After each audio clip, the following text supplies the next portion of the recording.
সকাল 9:30টায় আমরা রওনা দিয়েছিলাম। জুকো ভ্যালি বেস ক্যাম্পে পৌঁছাতে আমাদের সময় লাগলো প্রায় দুপুর 2:10।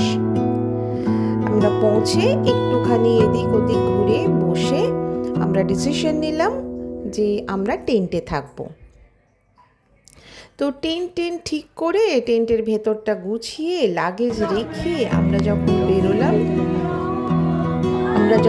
বেরোলাম তখন এক্স্যাক্টলি বাজে দুপুর 4টে বাজতে 5-6 নাগাদ।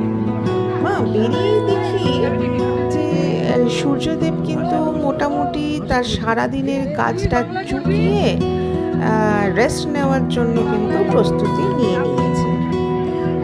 আমরা সেই ছবিগুলোই কিছু তুলবার জন্য ওখানে একটা বাঁশ আর কাঠের তৈরি মাচাতে উঠে শুরু করলাম টুক করে ফটো তোলা।